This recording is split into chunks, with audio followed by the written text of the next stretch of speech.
My wife's secret life in Miami, the shocking betrayal that changed everything. My name's Ryan, I'm 34, and I've been married to Lisa for 7 years. We've got 2 kids, a beautiful house, and for the most part, I thought we had a pretty solid marriage. You know, the kind of life people look at from the outside and think, wow, they've got it all figured out. But lately, I don't know. Something's been off. Lisa, well, she's always been a force of nature. Smart, beautiful, and I'll admit, she's got this fiery personality that can be both magnetic and a little intimidating. You could never get anything past her, and she's the type of person who can talk her way out of anything. In a way, that was what drew me to her. She always knew how to handle things, to keep people at arm's length if they tried to cross her. But lately, that charm of hers, it's been feeling different. I guess it started about 6 months ago. Little things at first. She started staying late at work more often. She's in real estate, so it's not unusual for her to have crazy hours, but this was more than usual. I'd ask her how her day was, and she'd shrug me off, say it was just busy, or something about a difficult client. She stopped texting me like she used to, those cute little messages throughout the day, just to check in. And when I'd text her, she'd reply, but it was different. Cold. Distant. I didn't want to think too much about it at first. You know how it is when you've been together for a while, things get comfortable. Maybe we were just going through a phase. But something deep down kept nagging at me. You ever get that feeling, like you know something's wrong, but you just can't put your finger on it? I kept brushing it off, telling myself I was being paranoid. But over the next few weeks, I couldn't help but notice how much time she spent on her phone. And not just on it, hiding it. She'd be laughing at some message, but the moment I walked into the room, her phone would disappear. It sounds silly, but it was one of those things you can't unsee once you notice it. I started to feel like a stranger in my own house. So, things were starting to feel off between me and Lisa, but I kept telling myself it was just work stress. She's always been ambitious, always pushing herself, and I guess I figured that's what was taking a toll on her mood lately. But I was wrong, dead wrong. I just didn't know it yet. Anyway, we had been talking about taking a family vacation for a while, and Lisa suggested we finally book that trip to Miami. It seemed like the perfect chance to reset. You know, get away from work, from all the noise, and just spend time together as a family. Maybe it would help get us back to what we used to be. I was actually excited about it. The kids, Emma and Josh, had never been to the beach, and they were practically bouncing off the walls when we told them. I thought it was a good sign that Lisa was on board too. She seemed almost relieved when we finally booked the flights, like this vacation was exactly what we needed. She was even in a better mood, making plans for sightseeing, picking out places we could take the kids. But there was this one thing that bugged me. She was really into planning this trip, but not in the way she normally would be. Normally, we'd plan these things together. But this time, it was like she had it all figured out without me. She started booking things, restaurants, hotels, and didn't even ask my opinion, which was weird. She was also on her phone even more, constantly checking something, like she had a million things going on. I remember asking her about it one night, casually, as we were lying in bed. "Who are you texting all the time?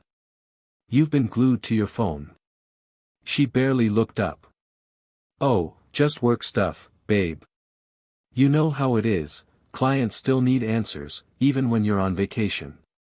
Something about the way she said it felt off. But I didn't push. I didn't want to start a fight before we even left for the trip. Besides, this vacation was supposed to be about relaxing and reconnecting, right? So, I let it go. We booked a fancy hotel right on the beach. The kind of place we wouldn't usually splurge on, but I figured, why not? It was our chance to recharge and, hopefully, fix whatever was going on between us. At least, that's what I thought. Alright, so here's where things took an unexpected turn. We were all set to head to Miami, bags packed, kids bouncing off the walls with excitement, and Lisa, well, she was in her usual composed, almost too perfect state. But then, the day before our flight, work threw me a curveball.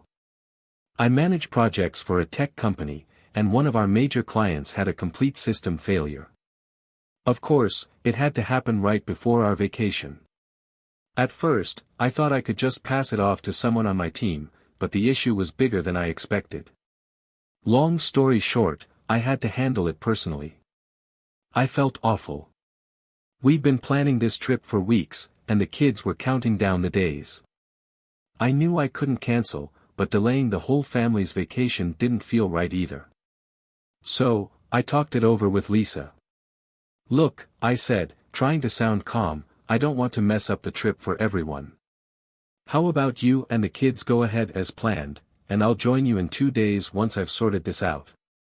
I half expected her to be upset. I mean, it's not exactly ideal for me to miss the first couple of days of our vacation, right? But her reaction, it threw me off. "That actually works perfectly," she said, a bit too quickly. "I can get the kids settled in, and by the time you get there, we'll be all set." I was surprised by how smoothly she took the news.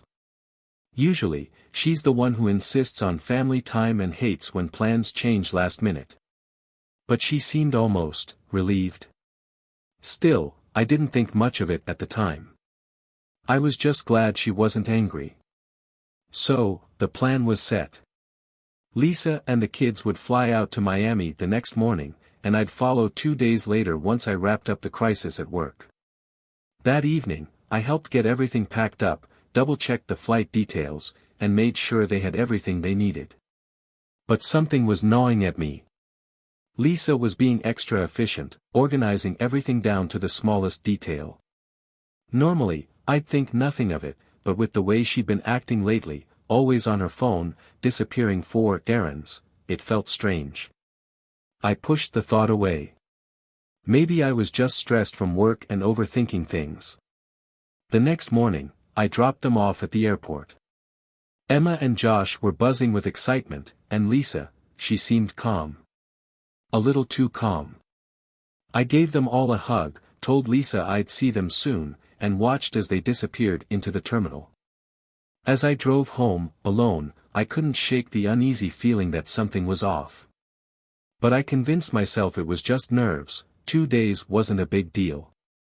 I'd join them soon, and everything would be fine. At least, that's what I kept telling myself. Alright, so fast forward 2 days, and I'm finally on my flight to Miami. I couldn't wait to see Lisa and the kids, to finally relax and have that family time we'd been talking about for months. I kept thinking about the beach, the laughter, and just letting everything else fade into the background. It was supposed to be the reset we all needed. When I landed, I felt a mix of relief and excitement. I grabbed my bag and headed straight for the hotel where Lisa had booked us. It was this gorgeous beachfront place, exactly the kind of spot where we could kick back and just enjoy each other's company. I walked into the hotel room, expecting the kids to jump into my arms, and Lisa to be there with that smile of hers. And sure enough, Emma and Josh ran up, all smiles, hugging me like they hadn't seen me in weeks instead of 2 days. After catching up for a bit, I asked them, "So, how was Miami without me? What did you guys do?" Josh, always the first to spill the beans, said, "It was awesome. We went swimming, and we ate so much ice cream when we got here." "Yeah, and then the nanny came," Emma chimed in, her voice cheerful and matter-of-fact. I paused. "The nanny?" "Yeah, she was really fun. She took us swimming," Emma continued, looking up at me innocently. My mind froze for a second. A nanny? Lisa never mentioned hiring anyone to help out. It wasn't like her to leave the kids with someone else, especially on a family trip. I mean, why would she need a nanny on vacation, of all places? Trying to stay calm, I asked casually, "So, what was Mom doing while you guys went swimming with the nanny?" Josh blinked at me, confused. "Mom stayed in the room. She said she was tired. That was the moment something in me clicked. My heart dropped. Lisa had sent the kids off with a nanny on the first day of vacation. Alone. I knew she'd been tired lately, but this didn't make sense. Why plan this big family getaway, only to hire someone else to take care of the kids while she stayed behind? I tried to push the feeling down, to focus on the fact that I was finally with my family. But deep down, the questions started swirling. Why didn't Lisa go with them? Why a nanny, and why didn't she mention any of this? Where's your mom now?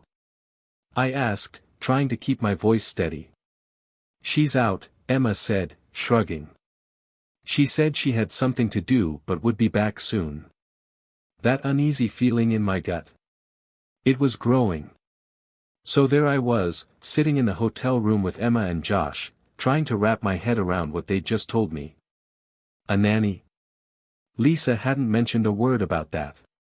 My mind was racing, but before I could dig any deeper, the door to the hotel room opened, and Lisa walked in. She looked fresh, her hair still slightly damp like she'd just come from the pool. She smiled at me, casual as ever, like nothing was out of the ordinary. Hey, you made it, she said, coming over to give me a quick kiss on the cheek. How was your flight? Long, but I'm glad to be here, I replied, trying to read her expression, but she seemed perfectly relaxed. So, what were you up to? I asked, keeping my voice light, even though I was already replaying everything Emma and Josh had said about the nanny. Oh, just lounging by the pool for a bit, she answered, stretching out on the couch. Figured I'd sneak in some relaxation before you got here. I knew the kids were in good hands. I nodded slowly, processing that. The kids said they went swimming with a nanny. Her smile didn't falter. Yeah, I thought it'd be good to have someone keep an eye on them for a couple of hours, so I could just unwind. It's been stressful lately, and I wanted to make sure they had fun without me hovering around. It sounded reasonable enough. But still, I couldn't shake the feeling that there was something off. I mean, we were supposed to be here as a family, and on the very first day, she'd already arranged for someone else to take care of the kids. It just didn't sit right. But I didn't press it. Not yet. Maybe I was just overthinking things. I was finally here, and I didn't want to spoil the first day with questions and doubts. Well, I'm here now, I said, forcing a smile. Let's all head down to the beach together. Lisa agreed, and we quickly got the kids ready. The beach was gorgeous, soft sand, the sun just starting to dip towards the horizon, and the ocean spread out in front of us.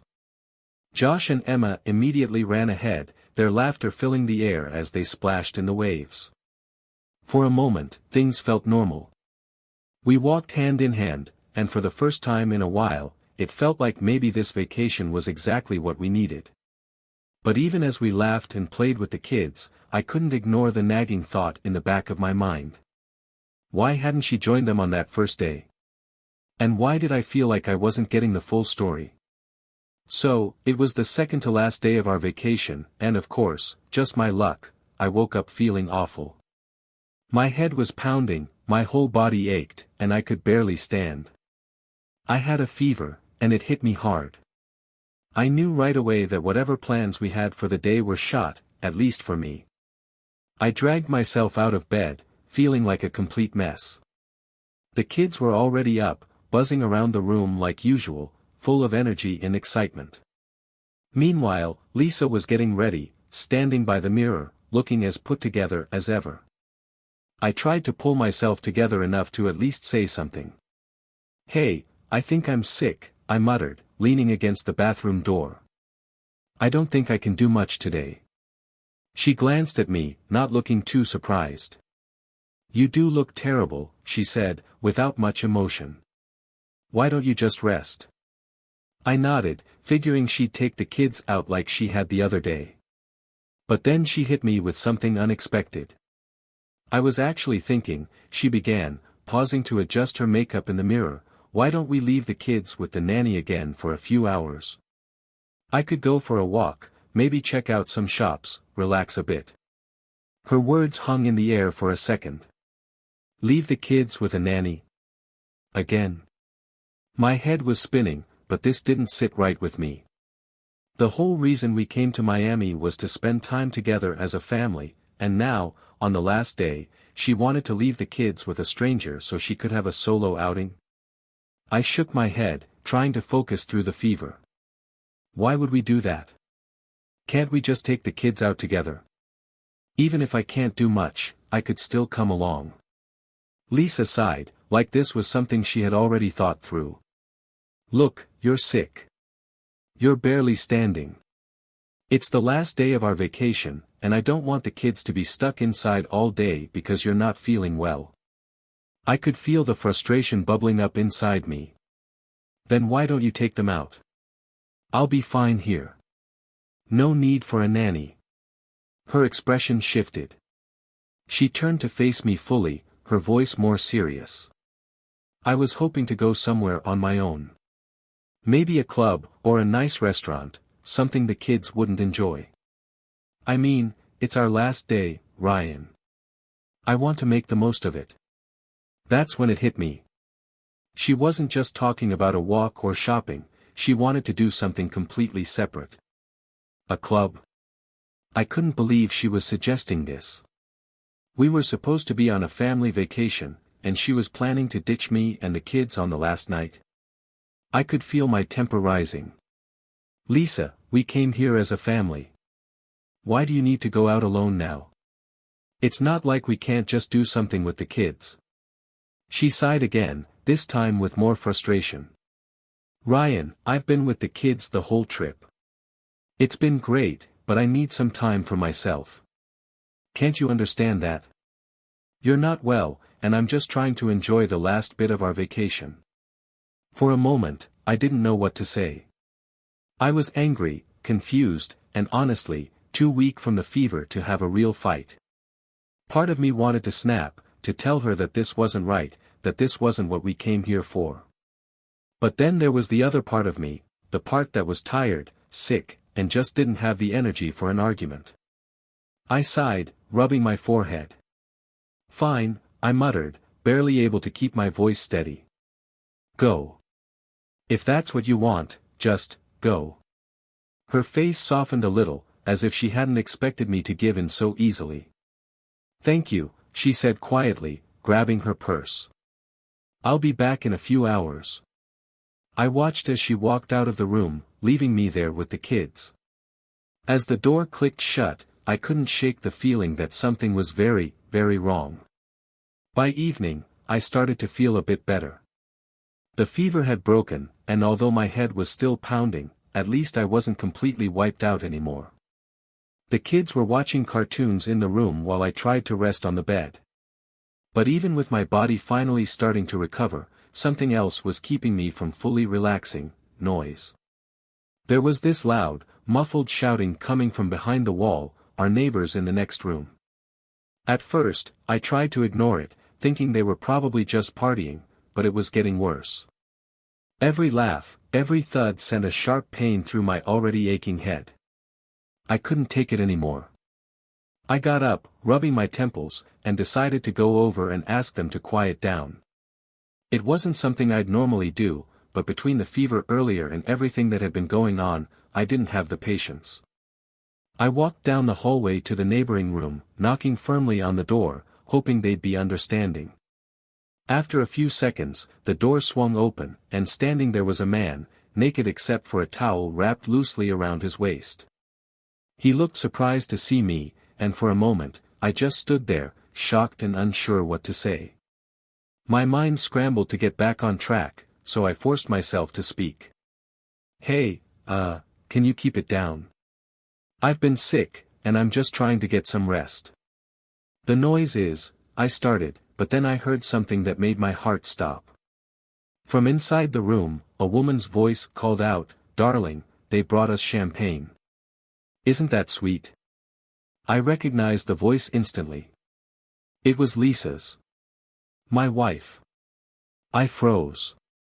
Time slowed down as I processed what was happening. Before I could stop myself, I pushed the man aside and barged into the room, my mind racing, my pulse pounding in my ears.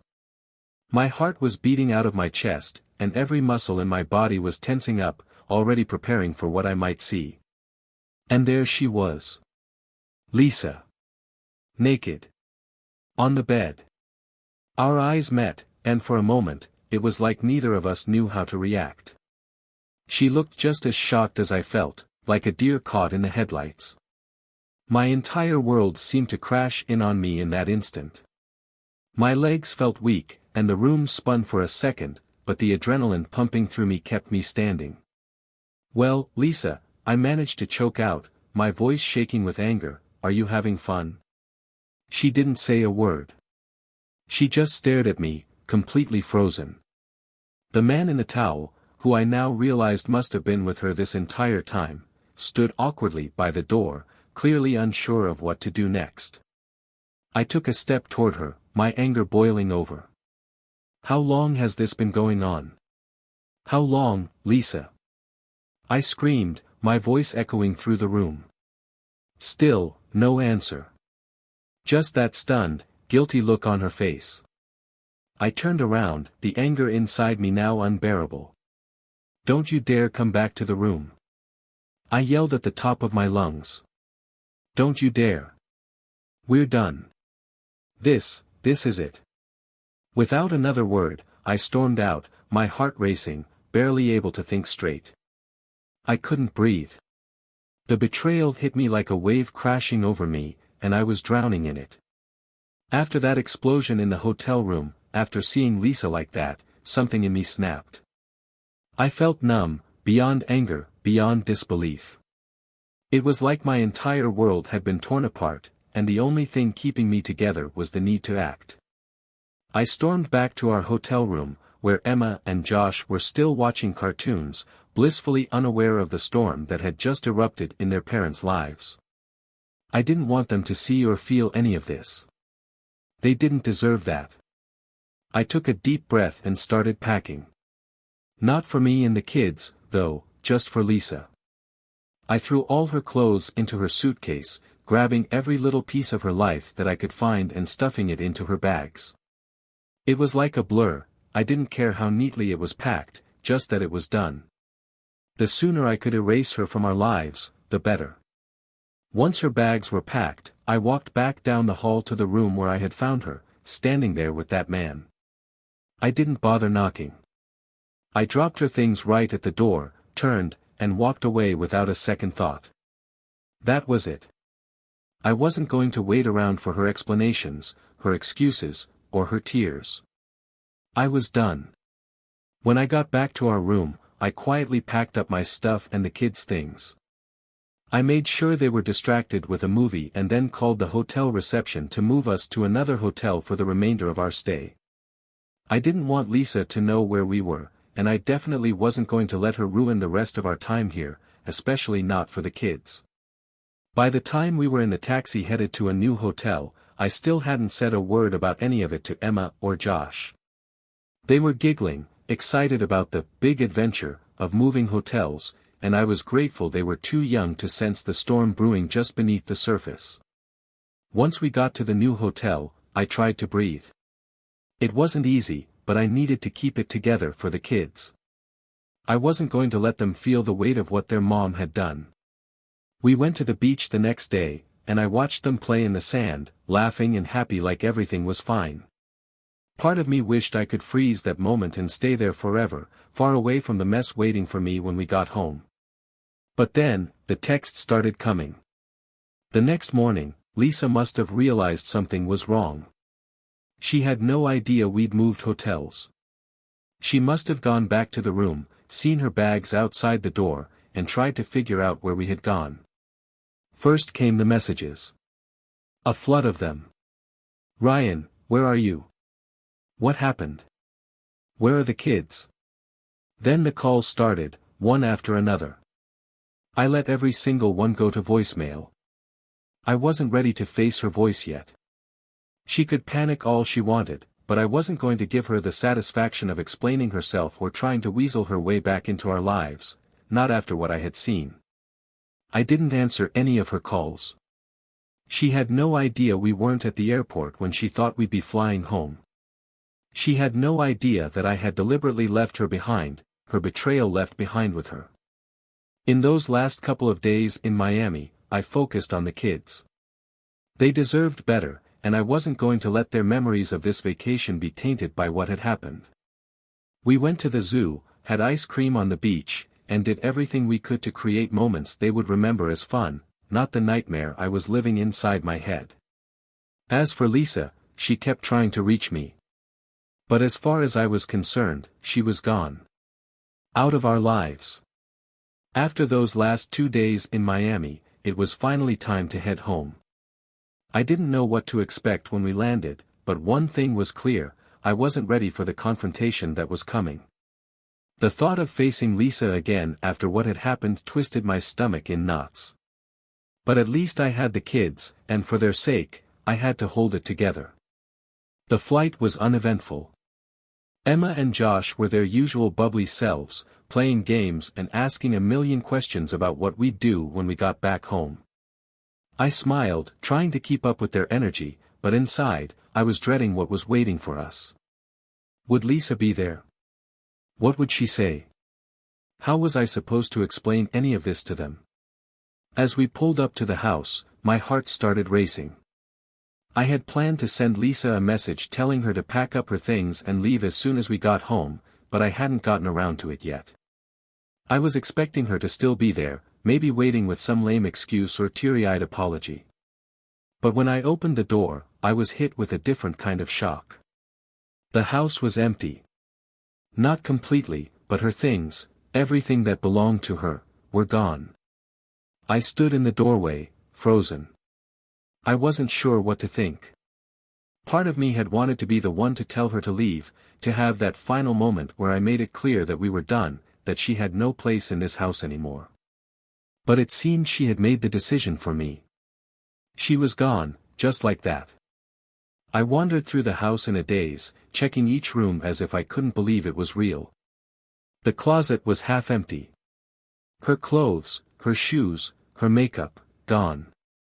Even the photos of us as a family, the ones that had once hung proudly on the walls, were missing.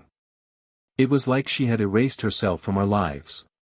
The kids ran past me, excited to be home, oblivious to the change. They rushed to their rooms, chattering about their toys and their favorite games, and for a moment, I just stood there, stunned.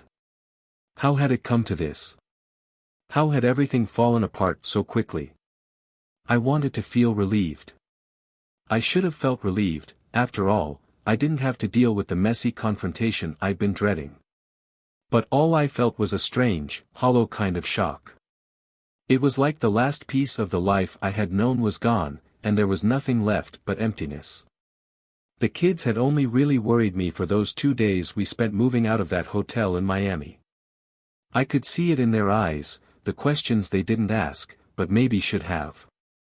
They knew something wasn't quite right, but they were too young to fully understand. I'd done my best to keep their world steady, even when mine had crumbled. Now, standing in the middle of that empty house, I couldn't help but wonder what would come next. How would I explain this to them? How would I even begin to move forward from here? For now, though, I was just left with my thoughts, and the weight of everything that had happened. The days after coming home to an empty house were a blur. I was still reeling from everything that had happened, but there was one thing I knew for sure, there was no going back. Lisa was gone, not just from the house, but from my life. And I had to make it official. So, I filed for divorce. It wasn't easy, but it was necessary. Walking into that office, signing the papers, and making that final decision, it was like a part of me was being ripped away. This was the woman I had built a life with, the mother of my children, the person I had once loved deeply. But after what she did, after seeing her betray me like that, there was no room left for forgiveness. I had to protect myself and, most importantly, my kids. After I filed, I expected at least something from Lisa, maybe a call, a text, some kind of attempt to explain herself. But there was nothing. Not a single word. It was as if she had vanished completely. It felt strange, almost surreal, that the woman I had spent years building a life with had just disappeared without a fight. No attempt to talk things through, no apologies, no effort to see the kids. Nothing. But maybe that silence was exactly what I needed to move on. In those first few weeks, I threw myself into being the best dad I could be for Emma and Josh. I didn't want them to feel like their world was falling apart the way mine was. We kept busy, trips to the park, movie nights, afternoons spent building forts in the living room. I focused on them, on keeping their lives as normal and happy as possible. And slowly, as time went on, I started to forget about Lisa. I had to. My life became about the kids, about moving forward, about healing. The betrayal still stung, but it became a dull ache, something that I could live with, rather than the sharp pain that had consumed me in those first few days. Then, one day, I ran into a mutual friend, someone who had known both me and Lisa for years. That's when I found out where she had gone. She was living with her new guy, the one from Miami. Apparently, she had moved in with him almost immediately after our trip. The news hit me like a punch in the gut, but I kept my composure. I knew this was the reality now. Lisa had moved on, and so had I. But what really shocked me wasn't that she was living with him, it was what I learned next. "She doesn't even see the kids?" our friend asked, disbelief in her voice. I shook my head. Not once. That's when I realized that Lisa hadn't just left me, she had abandoned our children. No calls, no visits, no attempt to be a part of their lives. It was like she had completely erased them, just like she had erased me. The woman I had once loved had turned her back on the most important part of her life, her own kids. I heard from a few more mutual friends after that, all of them shocked by what she had done. Most of them couldn't understand how she could walk away so easily, especially from Emma and Josh. They were just as stunned as I was. It wasn't just that she had left me, that they could maybe wrap their heads around. But abandoning her own children? That was something none of us could make sense of. Some friends tried to reach out to her, to understand, but all they got were excuses. She had moved on and didn't want to be tied down anymore. It was like the woman we all knew had turned into someone unrecognizable. It hurt, knowing that she had chosen this new life over our family. But as hard as it was, I had to focus on the positives. I had the kids, and we were doing okay, more than okay, actually.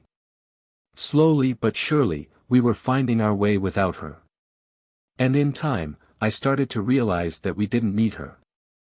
We were building something new, something better, even if it wasn't what I had originally planned. Lisa had made her choice, and I had made mine. My priority was the kids, and they were all that mattered now.